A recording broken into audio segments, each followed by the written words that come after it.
Hey everyone, welcome to Triple V, a podcast show dedicated towards peaceful and voluntary interaction education. My name is Mike Shanklin. Today I'm actually joined by Jeff Berwick. Jeff Berwick is an entrepreneur, economics, finance, and investment writer, and a libertarian anarchist activist. Berwick was awarded the Ernst & Young Entrepreneur of the Year Award in 1999 and has ran numerous successful financial websites online.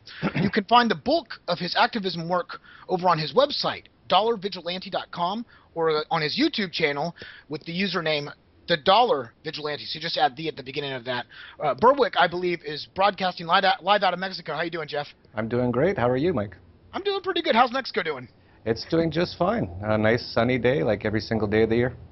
Yeah, it's nice. I can communicate in Spanish a little bit here and there. Puedo hablar el idioma de español, no perfecto, pero así.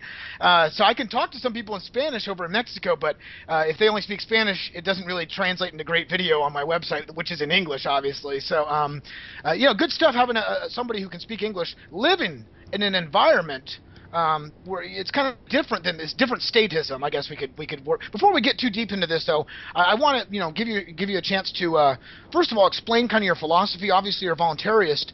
What is, if you could define voluntarism within a minute, maybe summarize how you express it to other people for us? Sure. To me, really, it's about not initiating force against anyone else. Completely voluntary transactions. It's a totally peaceful world where people will not force anyone to do anything that they don't want to do, and that's obviously what the state does. And all we're talking about is a move to a better world where we get away from forcing people to do things at gunpoint, robbing them through theft, which they call taxation. And I think a really amazing world would become after that, because so much of the world people don't realize is so tainted by statism, and which is all violence and theft and coercion, and most people just don't even see it, which is really the sad thing. Yeah, so you're basically saying a society based on consensualism rather than plunder and violence and the rest of that stuff that goes compulsion, I guess you could say, if we want to bring another C letter into this. So, good. I completely agree with you, and that's why I had you on the show. But I always have to have people explain that for just to kind of break, because there's people who have never seen our show before coming to it first time, and I'd like to set up a little bit of an ideology for them to kind of see where we're coming from. We're outside of the left-right spectrum. I want to understand how did you get to this point in your life? Where did you come from? How was your environment when you were a child? Were you raised in a political family, a left or a right type family? What got you to the point? When did you really start waking up to freedom? I know it's going to be a nice little rant here, but I'm really interested to hear on your background and how you got to this position in life. Sure. I was really lucky. My parents really didn't force any ideology on me, neither religious nor statism, and they really allowed me to just look at the world and see the world and decide for myself what I thought was right and wrong. And I came across a really lucky thing around 1980. I discovered computers, and I was really into them, and I was 10 years old at the time. And my grandfather, who was a great man, who was a ham radio operator, which was actually sort of like pre-internet. He was talking to people around the world for decades before the internet. He bought me a computer from Vietnam. It was an Apple II Plus clone computer called the Unitron. I had to build it myself, and once I got on it, I was just so enthralled by it all, and I pretty quickly said to my mom, I said, I don't want to go to school anymore. I don't care about any of these things they're talking about. I don't care about biology and physics and social studies, which I could tell was pretty much probably not correct anyway, and just memorizing useless data. I said, just let me stay here on my computer, and I actually worked out a deal with her because I'd stopped going to school for the most part, and this was around when I was probably 13, 14, maybe 15. And I just said, listen, I know you think it's important I get this piece of paper from the government, so I'll just go for the tests, and I promise I'll pass, and just let me do my own thing. And I really just hardly went to school, which I think really helped me have this mindset that I do today, because a lot of what people believe all comes from the 12 years they get of public indoctrination, where they're basically told mostly how to obey, how to memorize statist and useless information, and basically preparing them for a life of slave labor or prison is really what I see schools as. And so I really avoided that. And then at night as well, I didn't watch any television. I was always on my computer from literally the moment I got up to the moment I went to sleep. And I think that as well, because there's so much programming, they call it television programming for a reason. They're trying to always say their point of view, the way they see the world, that cops are good, government is good, people who are entrepreneurs who provide products to people that are illegal are bad. So I got around all of that stuff. So I think that's generally how I came to be where I am. And then because after the internet came out, I was super excited. And I started a financial website in Canada, which is still the top financial website in Canada. It's called stockhouse.com. And it was worth about $240 million in the year 2000. And it had about, we're in 8 countries around the world. We had about 250 people working for us. And then a few months later, it was almost worthless after the tech bubble collapsed.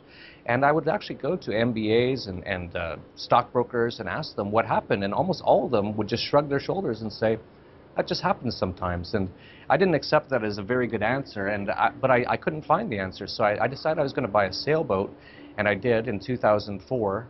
And I tried to sail around the world. I ended up sinking in El Salvador, but I kept going for about 3 or 4 more years by backpack, and I went to about 100 different countries.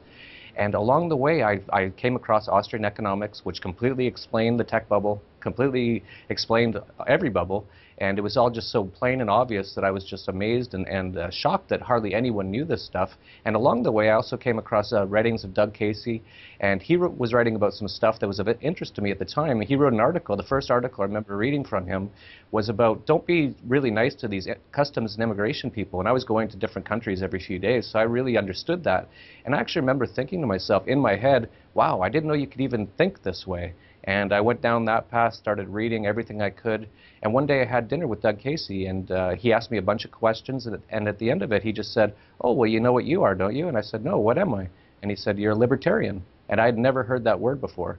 So I spent another few months just reading up on libertarianism, and then I came across great books like The Market for Liberty, and it all explained how a true free market would work, how a world without status coercion would work, and I was just excited and enthralled, and I've been on that path ever since.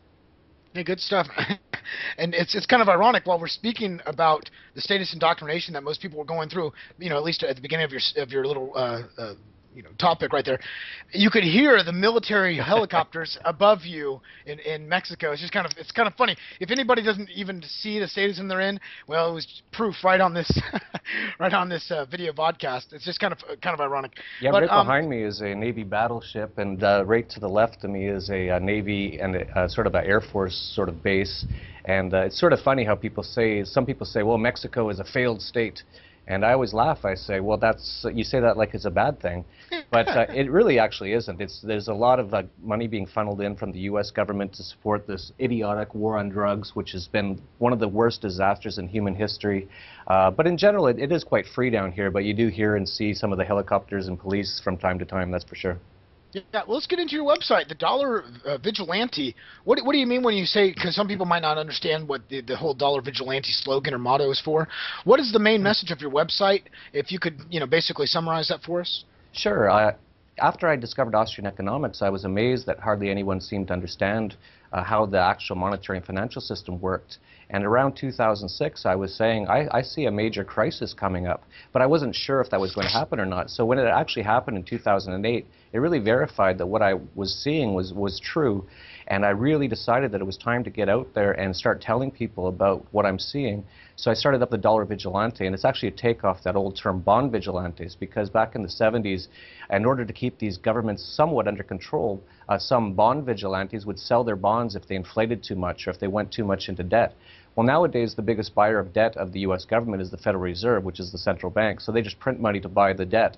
So you can't actually short bonds anymore to keep the government in control, because they'll just print the money to buy their own bonds. So the only way to actually show defiance to the system and also profit from the coming collapse is to short dollars or short fiat currencies, which I believe they will all collapse in the next 5 years.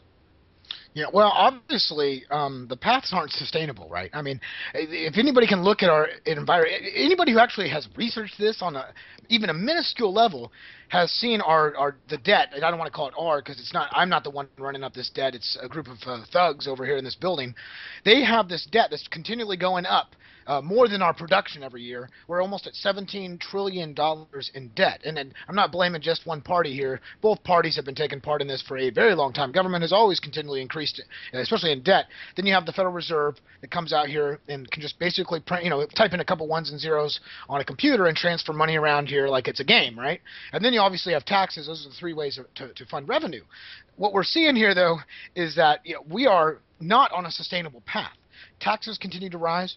Debt continues to rise. Federal Reserve printing, quantitative easing. How many are we on? 8 now or something like that? So, they call it something different every time, of course. So this path is not sustainable. We cannot keep up with the production or the debt from our production ratio. There's absolutely no way. Even if the government came out and here stole every single thing that we make new this year, right? Because GDP, gross domestic product, only measures new stuff, even including bombs too. So it's not even really that good of a number. And in fact, it doesn't really equate into efficiencies. Like if I make a new light bulb and it's going to last 30 years, GDP is not. It's going to show a reduction in sales, even though that's better for the market long term. So GDP is kind of a thwarted number anyway, which is much lower than the 14-15 trillion they have us at because of government spending equated into that, right? So we see this unsustainable path going. Where did all these bubbles come from? Where's all this debt coming from? Isn't this just the nature of statism? Absolutely, and it all started in 1913, really, as far as this financial system went with the founding of the Federal Reserve. Central banks have nothing to do with capitalism. If anything, it's actually a tenet of communism. It's central planning of the economy. And it's really funny how Americans who believe that they live in the land of the free and live in capitalism seem to take the Federal Reserve for granted. It's a centrally planned economy, and it really went downhill ever since then. But thanks to a lot of technological advances and stuff, we have better lives today, but a lot of it's actually been squandered. People don't realize how much better lives we would have if it wasn't for these central banks. And then what happened on August 15th, 1971 was the U.S. dollar used to be semi-backed by gold, and they were basically bankrupt. So that was another time the U.S. went bankrupt. It also went bankrupt in 1933, and Richard Nixon said, we're not going to pay any of our debts in gold anymore. We're just going to print out money and pay for them. So we've been on a complete fiat currency system ever since then. There's not one currency on earth that is backed by gold anymore, and because of that, the debt now has gotten to a massive amount. The U.S. Government debt is $16 trillion and going up at over $1 trillion a year right now. That equates to 200, well actually, they don't actually account for it properly. If they accounted for it under generally accepted accounting principles with all these unfunded liabilities of Medicare and socialist insecurity and things like that, it's actually over $85 trillion right now, which is about $270,000 per person in the U.S. in just federal government debt and liabilities alone.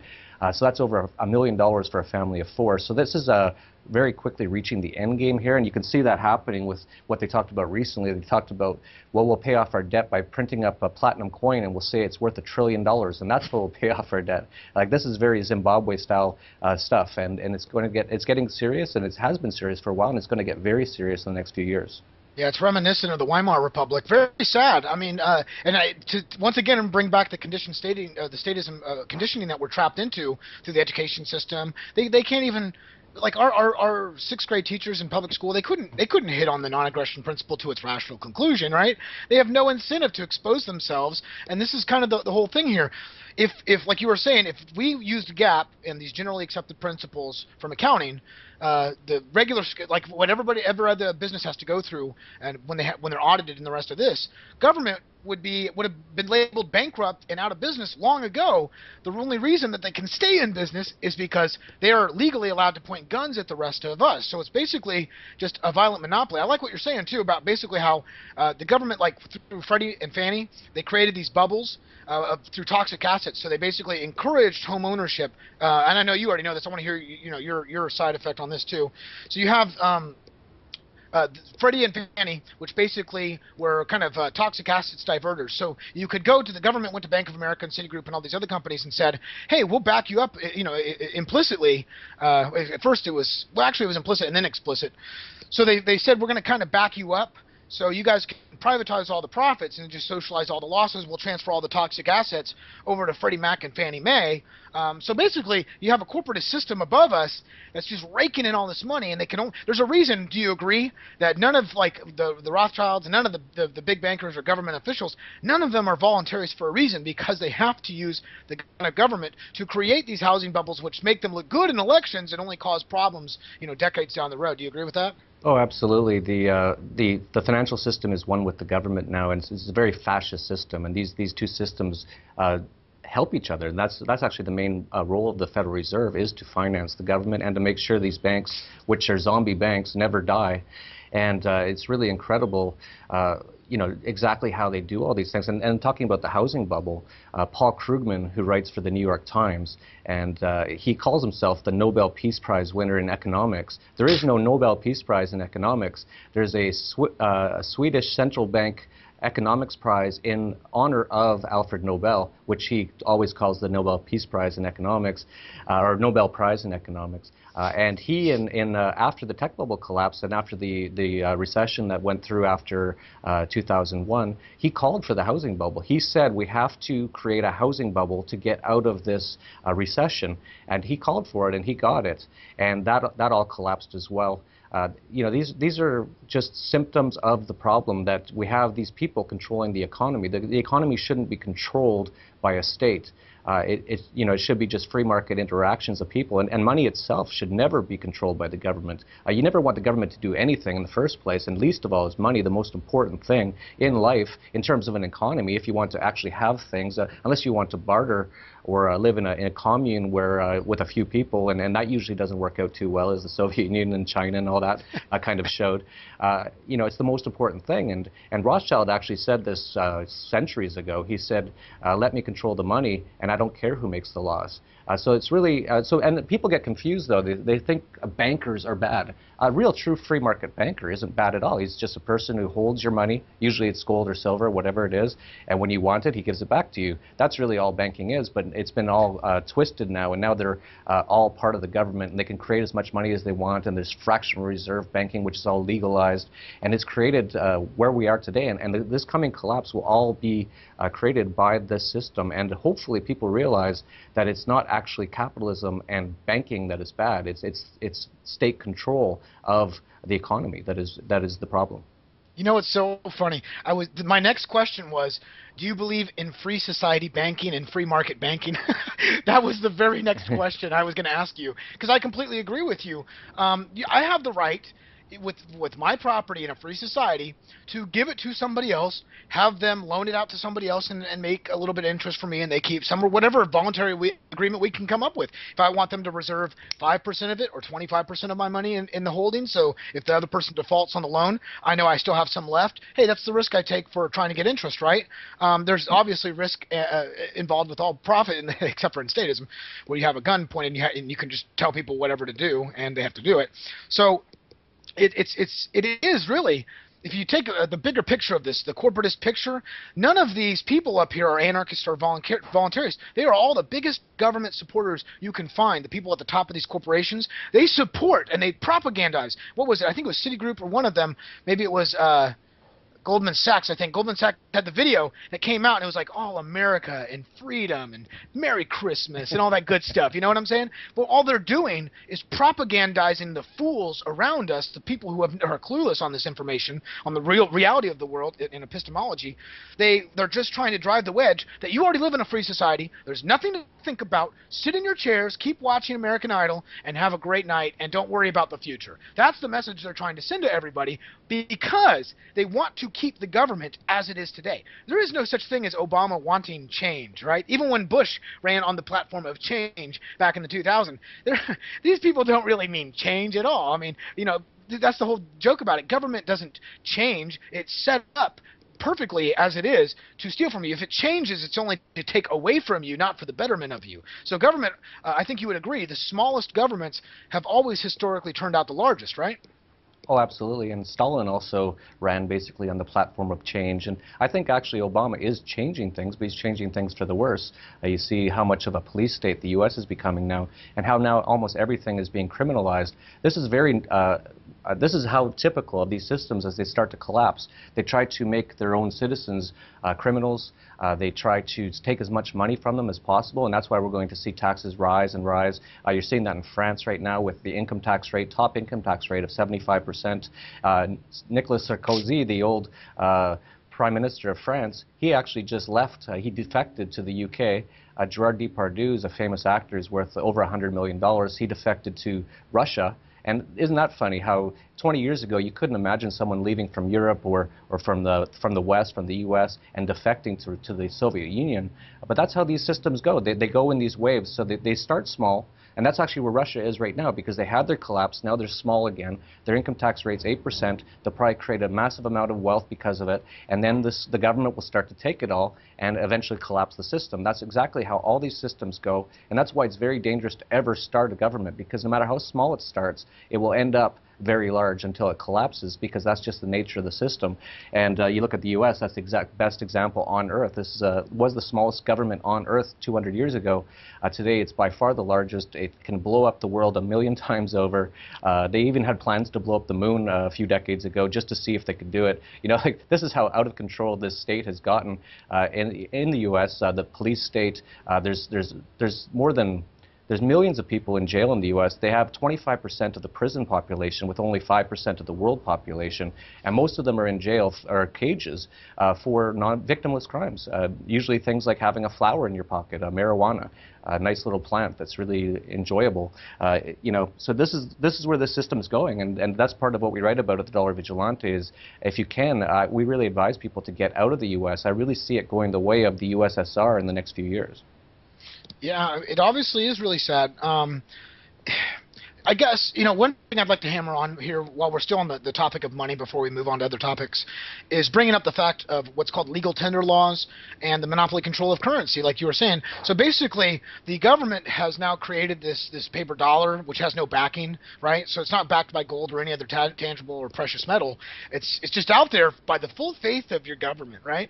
Which it wasn't years ago. It's kind of funny, too, because you look back at the beginning of America, it was the closest to anarchy any region had ever obtained, right? The closest to freedom and anarchy that any country in the world had pretty much ever gotten to, at least on a large scale. And I'm not saying it was anarchy. We had slavery and the Constitution and the rest of that stuff, but it's just kind of ironic when conservatives today say America's the best, right? I love America for what it was. And I'm like, well, America, and then you talk about anarchy and they're all scared and afraid of it. Like, that's the reason it was so good. It's because you didn't have all these political tyrants telling you what to do all the time, at least on a much smaller scale than you did today. But looking at the legal tender laws, right?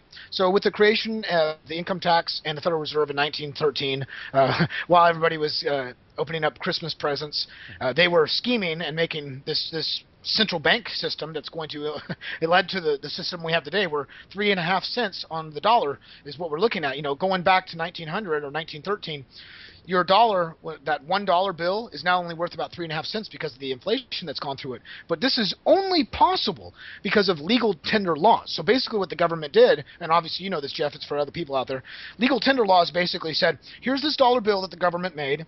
You have to accept this if you're in our region, right? So it basically oligopolizes the thing. And then, on top of it, they stop people, like there's people who want to make gold coins and competing currencies out there against the law. You're not free to do that. You will go into a jail for doing that peaceful activity. All of these victimless crimes. So basically, they have trapped us into their monetary system by laws that most people, they don't seem to be ubiquitous. They're basically, intangible laws that nobody can really touch or think about or see. But this is the environment that we're stuck in today because the public education system doesn't enlighten us on the non-aggression principle to its rational conclusion, let alone on true central banking and economics. Moving forward here, what do you think about the Constitution? Going back to what I was saying about America being the closest, you know, they had the Articles of Confederation in America, right, which was much closer to anarchy than the Constitution. I've even heard stuff on Molyneux say the Constitution should have just stopped where it says all men are created equal, men and women are created equal, like we're all ethically equal, nobody should have the right to impose their will on another person violently against the other person's free will. So looking back on America's history, don't you agree that one of the reasons they even had the Industrial Revolution and we had all this prosperity and peace for such a long time was because of, you know, ideals that were closer to free market and voluntarist principles? What do you think about the Constitution? Oh, I hate it. But, you know, looking back at that whole, when the U.S. broke away from the U.K., I really see that as a coup by 55 guys who wrote up these documents. And now they were some of the better documents that have ever been written in terms of freedom. But in actuality, we don't need any documents for freedom. And the life in the U.S. region before that was just fine. And what those people did was they did a coup from the U.K. government, and they took it over for themselves. And very quickly, they were instituting all kinds of draconian laws. They were instituting taxes. That's actually how the entire Civil War started, was over cotton taxes, and the South didn't want to pay them. And then Abraham Lincoln, who's been made into a hero, went in and caused, you know, massive amounts of deaths over making sure that they don't secede from the U.S., which was one of the things that was allowed under that Constitution. So you can see how quickly anything written on a piece of paper by a few guys it's not going to hold anything. If someone comes and tries to murder you, which is illegal in the U.S. and not allowed, you can't hold up the Constitution. A piece of paper isn't going to protect you, and that's sort of an outdated idea. I think it was a nice try. I think if I was around at the time, I would have said, hey, this sounds pretty good, because people didn't really have these free market ideologies too much back then, and we're as humanity, we're going through this transgression. We're trying things, so I think that was a nice try. I think it's been proven now that it didn't work, and there's no way it's going to work. And then they even went on and tried socialism and communism. Even communism sounded great. Hey, to each to his own, and from his own ability to whatever the phrase is. It's each to his need. Yeah, yeah. You know, hey, if I was around at that time with those guys, I'd probably be smoking a cigarette in some cafe and go, hey, that sounds like a pretty good idea. Okay, we tried it, doesn't work. Really, we've tried a lot of things now, and now it's time for humanity to awaken and take control themselves, be their own government. We need 7 billion governments on Earth right now. No, I love that analogy. You know, where you own yourself and you can control yourself, and you know, pick your own dispute resolution or protection services if you want some at all, or you can have multiple. I mean, the ability to choose on all of your peaceful activities is really what this whole message is about. It's peaceful choice. So yeah, I completely agree with you. Pieces of parchment paper or toilet paper or any kind of paper that you write something down on is basically worthless. You can't just give a right to somebody that you don't even have yourself. If I can't steal my neighbor's car, I can't give it to a politician, right? So anyway, going on from this, you know, we see an increase of at least even this is the government's numbers. What they're telling us is that poverty is on the increase, and it's been going up for a while now, which I completely, you know, I do see a lot of problems in society as far as economics. But it's also funny how government continues to increase while poverty increases, but nobody ever seems to see that correlation, right? Then you look even deeper into the situation. I just had Derek J. from Derek J's Victimless Crime Spree on the other day. His video actually just went live on my website yesterday. Looking at victimless crimes, this guy went around, Jeff, I don't know if you've heard of him, but Derek went around and he basically just got arrested for like riding bikes and, you know, he never hurt anybody else. He even asked the court system to show his victim. So basically, if people don't really even think like the status system around us is that bad, just go watch that video and you'll see how many peaceful activities that we are getting charged to put people in prison for, right? What is your spiel? Obviously, we're about to reach 1 million, here in America at least, we're about to reach 1 million people in prison who never hurt anybody else. It was just a crime against the state, victimless crimes. Most of it is drug possession related, like they had an ounce of pot on them and they got a year of prison or something like that. But you know, why should I be forced to fund this monopoly that infringes on peaceful people that I disagree with? What is your whole thought about protection services and victimless crimes and how they would be reduced in a free society? Victimless crime spree. I like that. I hadn't heard that one before. I'll definitely check that out. Yeah, you know, this whole system is basically screwed up. Like, talking back to the Constitution, I never signed that. I never agreed to that. And so to say that I was born in one place and now I have to adhere to these laws that these people make, which aren't, I could understand if it's don't murder or don't steal. That'd be fine. I'd be fine with that because I'm not going to do that. But now in the U.S., they're looking at making cigarettes illegal in Oregon. They actually are saying that they want a doctor to prescribe it. So I guess it's going to be some sort of, what do they call marijuana? It's going to be a medical cigarette, I guess is what they're going to have to call it. You know, in the U.S. right now, they just made unlocking your cell phone illegal with fines of up to $500,000 and 20 years in jail. This is, you know, it's almost like they're doing what they did. I hate bringing up Nazi Germany because it's just such an obvious thing, but it's almost like they're doing what they did in Nazi Germany, but without anyone even knowing it. So they're making everything illegal, putting everyone in cages, mostly black people, by the way, and other minorities. So it's almost like a complete I call the jails basically concentration camps for black people is mostly what they are. And people, instead of thinking how they used to think about that, you know, 60 years ago with the Nazi Germany, people are actually quite happy about it. They think, oh, this is good, especially older people who don't do anything. They just sit there and drink tea and they don't go out past 5 o'clock. They don't really see this police state that's going on. But I talk to a lot of younger people, and I myself have been in handcuffs many times in the U.S. It's almost impossible not to. I've been in handcuffs I walked outside of a bar with a drink once to talk to someone. I had 3 squad cars. I was thrown up against a wall. A lot of these sort of older people who still believe in this system really support it because they don't really actually see what's going on out there. And it's really kind of sad because in this way, they've actually enslaved their own children, not only through making them live in a police state, but also by giving massive amounts of debt and burdening the children with that debt. You know, you would never see a parent go into their own child's room and steal from their piggy bank. That's just inherently wrong, and there's not many people other than, you know, intense drug addiction people who might think of doing that. But thanks to the status system, it becomes normal and it becomes just a natural good thing. And a lot of people actually look at it as a very good thing that we have this state and that, you know, they're printing all this money and they're going into all this debt. People are fine with that as long as they get their socialist insecurity checks. But what they're really doing is actually robbing from their children and other people. And it's highly immoral, yet they see themselves as being moral, whereas us voluntarists, anarchists who don't want to hurt anyone, they say we're crazy, we're bad people. Everything in this status world is upside down. Yeah, you're absolutely right. In fact, it's even worse than them just going into their child's room and stealing the money out of their piggy bank. They are opening credit cards in their kids' names and just going to town, charging up everything in the world, right? And actually, most of the money's just going to a black hole anyway. So it's not like the money's going to some efficient use and all this charity is going to be, you know, utilized. That's a complete waste. You know, most of the money that gets pumped through the system, most of it doesn't even come out on the other end towards the people in poverty. So this tax system, just to collect the taxes, takes so much money. People don't even realize the waste that goes on to this when we could have all this done through peaceful interaction. Let's move on. Speaking, actually, while we're on the debt thing, I do have this is kind of a philosophical question. Because I personally obviously don't believe government debt can ever be fixed, right?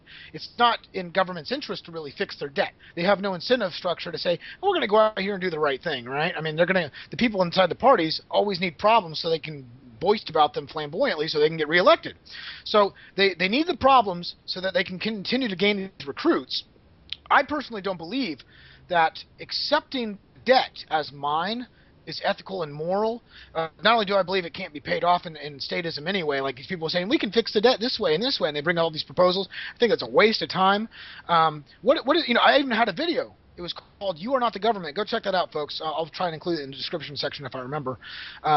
It's a video called You Are Not the Government, basically saying, hey, man, this debt's not yours. You were saving up for your kids' college and your retirement while they were putting your kids in debt slavery, you know? I'm saying don't accept this. Don't force your kids into this unethical system that has not helped them out but has broken their leg, like Harry Brown says, broken their leg and gave them a crutch, and then they say, thanks for helping us walk, you know? It's so redundant in itself. I want to hear your opinion on, you know, can the national debt be fixed through statism? Has any country ever historically done that? I haven't found one. And furthermore, do you even accept the national debt as yours? Well, I don't have a country, in my opinion. I was born in Canada. I still have a Canadian passport, which is nice to travel around on. I'm also a citizen of another country that really has no income taxes at all and no debt that I would ever have to pay. So no, I definitely don't consider that my own debt. My own debt is money I've actually spent and actually gone into debt for. If other people are going into debt to blow up kids around the world, that's their problem, and I have no interest in that at all, and no one should. And that's part of the propaganda thing, is that they want to really make people feel like this is their debt, like this is us, we are Americans, and therefore that's our debt, and therefore we have to do something about it, and things like that. That's a ludicrous concept. A lot of people in the U.S. Who would very quickly, if you ask them about communism, they would say that's a terrible system. Well, government is communism. It is central planning. It is this centrally planned organization that is doing all kinds of things. They're involved in every aspect of the economy and in life in the Western world today. And the reason why they get so out of control is all the incentives of a government are the exact opposite of what the incentives would be in a free market. In a free market, you want to be as efficient as possible. You want to get as much profit as possible. In government, you have the exact opposite. You want your budget to go up every year. So if you don't even spend the budget you have that year, every government or office almost will try to spend that money as quickly as possible and try to get more the next year. So that's why it becomes bigger and bigger and bigger. They have the opposite of incentive of a private organization, and they'll just keep trying to grow it. I'll give you one example. In Vancouver, Canada, there was a hockey riot a few years ago, and there's a lot of evidence that the cops started the riot. They went around and lit a few police cars on fire, and the reason they do that is the opposite of a private organization who would want to make sure that they protect their clients or the customers' stores or their assets or their houses. The government wants to create more problems so that they can justify taking even more money and building a much bigger organization and just keep creating more and more problems. And most of the problems in the U.S. today are all caused by the government. You look at the war on drugs. There's millions of people in jail. There's so many police officers going around looking for plants. They rarely actually look into an actual real crime because they're too busy, because there's much more money in doing that, or doing speeding tickets. Another ridiculous notion that if you go a little too fast, the government's going to charge you a few $100s and pull you over, and you might end up in a cage. So that's the nature of government, and the fact that a lot of people still believe in government just shows that they've basically been brainwashed. They've spent their whole life within a system, and they can't really see outside of it now. So thankfully, with programs like yours and many different books, including one of my favorites, The Market for Liberty, people can kind of see what life would be like without a state, and it would be so much better. It would be infinitely better. It would be almost as close as we could get to paradise. It would not be paradise, but it would be as close as we can possibly get. The government has no good use. There's no real thing the government does that the private market can't do. And many people always bring up the roads, which I'm so tired of hearing that. This is not a very difficult thing to do. It's a road. It's not like a high tech. It's some asphalt on the ground, and they had it before governments. It just. People just haven't thought about this enough. And again, the government makes sure that the people are so in debt and keeps taking away their purchasing power through inflation, so that now not only the father has to work, but the mother has to work, and oftentimes more than one job. That keeps them just working and working, and they never have time to even think about these topics. Yeah, and think about, like, we're talking about how government's inefficient here, going back to that. We have more money spent on anti-poverty programs in America through government today than ever before, yet government says poverty's at a pretty high level, right? 1 out of 6 people now is completely impoverished, is what they're saying, is impoverished. 1 in 6 people are on food stamps, and 1 in 4 children in the U.S. are on food stamps. And this all began with the war on poverty. Any war that the government tries to do will always have the opposite consequences of what they're actually trying to do, and that's because it starts with force and theft. Anything you start with violence and force and theft will never work out for the good. And all of these things, the war on drugs, there's definitely no problem getting drugs. They call them drugs. I just call them plants in the U.S. If anything, you have more access to them than ever. This war's been going on now for 40 years. There's millions of people in cages, tens or hundreds of thousands of people killed in this war that would never have been killed. Marijuana has never killed 1 person in history. So you just look at all of these programs. There's nothing the government can do that will actually improve anything.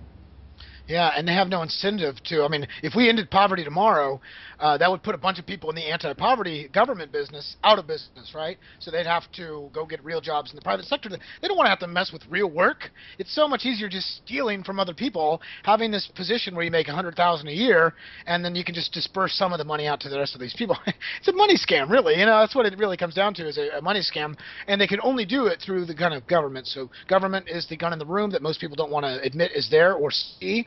But it is there, and we are trapped to it, and there's no choice in the matter for you. Moving on to another topic here. because we've really hammered away on economics, and I love what we've been talking about. I'd like to see this transition over to the warfare state.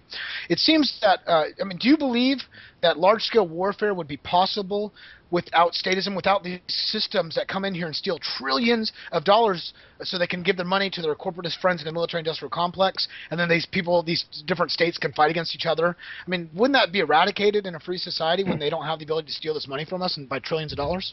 Absolutely. Ron Paul said that it's no coincidence that the century of central banking coincided with the century of total war. In 1913, the Federal Reserve was founded. In 1914, World War I started up. You can't actually have these wars without central banks. Even with taxation, you can't have it, because people, if they get a check in the mail every month for their Iraq war, their Afghanistan occupation, they're going to get fairly sick of that fairly quickly. But through the sneak theft of inflation, people don't really see that they're paying for these things. You can't have these long wars, and no one wants them. There'd be no one in the U.S., if there was no government, who would say, I don't like what's going on in Afghanistan, I'm going to fly over there and just start killing people. You know, it's all just made possible through the statist system. And I think, thankfully, these states are now on collapse. And we might have a real time of peace now as these central banks and states collapse, because they're reaching the very end of the road, as you can see with all the debt and liabilities of almost every Western government. So we should have fairly peaceful times in the future thanks to that. But yes, we can't have these large wars without government. There's just no chance of that. I can't think of anyone I want to go and attack, and most people can't. But when it's all tied in with, well, we are us and they hate us, which they don't. That's all propaganda. No one hates. They might hate the U.S. government, and I totally can understand why they would hate the U.S. government, but they don't hate U.S. people in general. They haven't met everyone in the U.S. and dislike them. That's just not possible. And so, yeah, this collectivist thought is really dangerous. And you look at how many people were killed by their own government in the 20th century. It was over 250 million people. Yet people say us anarchists are dangerous. It's completely bizarre. Oh man, these people have been so mind warped for their whole life. It's hard to see the other side of it. It is, in my opinion, like Al Qaeda themselves. If we lived in a free society, terror cells like Al Qaeda wouldn't even, they would have no ability to sprout up. They'd have nobody to say, let's go shoot those people who've been controlling our region for 50 years. And then, you know, and then it's so funny how Americans here today feel like 9/11 just happened out of the blue, right? It just happened out of the blue. It had nothing to do with the 50 plus years of us propping up dictators and coups and CIA funding, you know, these revolutions inside of these different countries for bad leaders and dictators such as the Shah, which is what led to the Iranian hostage crisis. Oh my gosh, it's just so funny. It's so sad, really, how so dense most of the population in the world, not just in America, but most of the world has been brainwashed into this nationalism and this patriotism where we've got to support this one entity over another entity. It's just, it's all silly child's games, really, and we're getting stuck. Us adults are getting stuck. Mature adults are getting stuck in the middle of it. So I don't even think you'd have Al Qaeda in anarchy, personally, and nothing like what they are today. That was just a responsive group that first really came up to fight off Western dominance, really, which is the government that have been over in their regions trying to control them and the oil and the rest of that stuff. I mean, this is not a conspiracy theory, just it's history. Go look it up. You can find, just look at the history of the military coup-ops by the U.S. government and all their occupations they've been in over the last 100 years. It is monstrous. And how anybody can just blindly swipe that away and act like 9/11 or the rest of this was just some kind of like a secondary effect of them hating us. It's all propaganda and lies. All of this is built up by governments. Whether you want to even believe it's a conspiracy theory or you believe it was terrorist bombing 9/11, it doesn't really matter. In both cases, government's to blame, right? So the whole thing that they're boiling down here, folks, is that large-scale warfare and all these problems we see and the militarization and the police states, none of that stuff would be efficient or doable in a free society where we actually had our individual choice. Let's move on. I have a couple questions from some of my fans on my page, and I want to get to those real quick. Vitrin Sakiragic, I'm so sorry if I said that wrong. Sakiragic, he wants to ask you, do you extend the non-aggression principle into your parenting? I see a lot of people that are catching on to the fact that we only have statism because generations and after generation of statists have been unable to educate their children on the non-aggression principle and raise them in a non-aggression household, a voluntarist-based environment. What is your ideals towards parenting and peaceful parenting and all that good stuff? Well, I have to tip my hat to Stefan Molyneux, who really awoke me to this. I had not realized just how important this issue was until I heard from him about peaceful parenting. I always had been. I have 2 children. I always had been peaceful. I'd never hit them. I'd never even yelled at them. However, my wife, who's Mexican, and part of the Mexican culture is a fair amount of yelling at your kids, and even not hitting, but spanking and a little bit of physical abuse, you could say. Nothing too terrible in my wife's case, but once I heard about that, I actually approached my wife and I told her about the concept, and I said, yes, this makes a lot of sense. Why? These are just little people. They are people. They're their own little individuals. Why are we allowed to yell at them and hit them when we would never do that with an adult? You would never, if you came into my place and spilled a drink, I wouldn't go, Mike, bad, and like run over and like slap your hand. What I've really realized, my wife's basically stopped, and it's changed so much with our children. They're so much happier. You can see that they've got this new vigor for life. They're not scared to try things. Now, it's not to say that we don't try to instill in them good values and try to tell them what we believe is right and wrong, or even to try to get them to think about what is right and wrong. But we don't use violence or force to do that. And it's amazing what a difference it can make with your children. And I highly recommend to anyone, if you haven't been doing that, to just give it a try. I think a lot of the problems that a lot of people have with kids is that they've been treating their kids like little prisoners for years and years. Eventually, those little kids are going to rebel. I can't imagine my children rebelling. There'd be nothing for them to rebel against. All I say to them is, hey, what do you want to do today? What are you interested in today? And they're always interested. Children are naturally curious. It's actually the public indoctrination school systems that sit them in a seat for 8 hours a day and just make them memorize stuff they don't even care about, that takes away all of their curiosity and interest in learning. Kids want to learn. You just have to let them be free, be individuals, and just ask them, what do you want to learn today? My son, every day he's got the questions. They were asking me why is it nighttime in Germany when it's not nighttime here? And I took out a Coke can with the sun, and I showed how the backside of the Coke can was dark, and their eyes lit up. They're like, wow. But I didn't have to force them to learn that. They actually want to learn it. So let them come to you. Let them ask questions. The whole education system is another whole story. I would never put my kids into a public school. I actually have them in private school right now in Acapulco. It's actually the best private school. It costs $300 a month. So, but they want to go. But I always say to them, if you don't want to go, that's fine. You do whatever you want to do, but think about the consequences. If you don't learn how to read, for example, you're not going to have a very good life, and they understand that. And they're interested. They're still at that age where they're interested in anything. And if they ever come to me at some point and say, I don't want to go anymore, I'm not interested, I'll say, fine. What do you want to do today? What do you want to learn about? Let's get on the internet. Every piece of information is free on the internet. You can go to the Khan Academy, learn anything you want about math for free. MIT has almost all of their courses online for free. Every bit of human knowledge is online for free.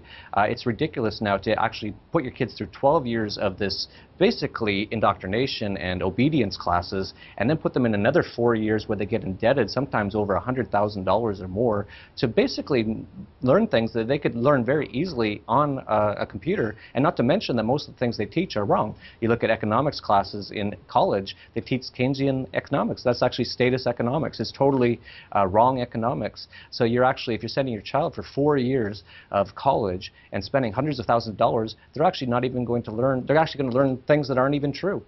So people really need to rethink how they interact with their family, with their children, and try to be much more peaceful. And all I can tell you is we've had amazing results. Well, that's great to hear, man. As many of my viewers already know, I'll be having a baby here in about 3 weeks. So I'm going to get to implement that myself. Pretty excited about that. So good stuff, good stuff. Yeah, good luck.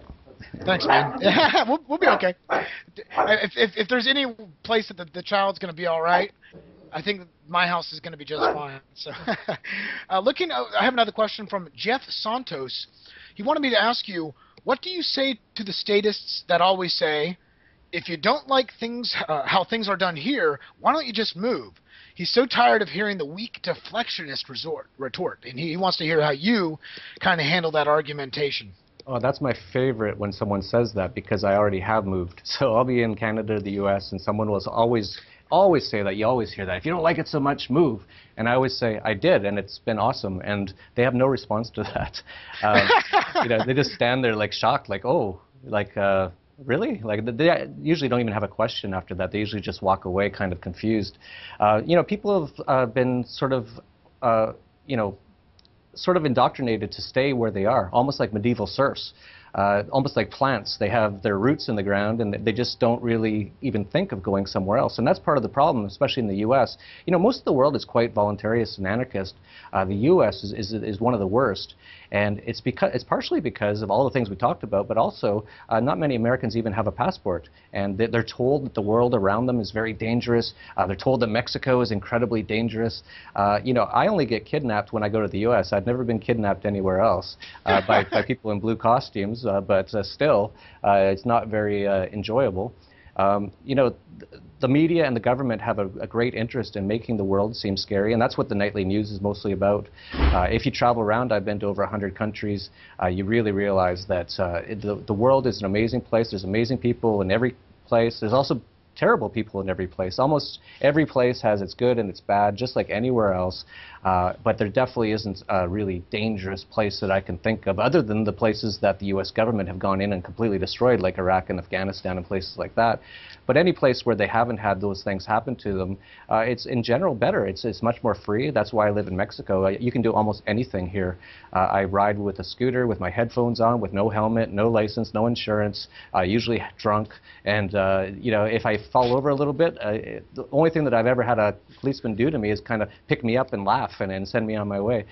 You know, people have been so indoctrinated into being scared about the rest of the world, and really they don't even realize it, that they live in one of the scariest places. In my opinion, I've actually very close to deciding not to go to the U.S. anymore because of the U.S. government.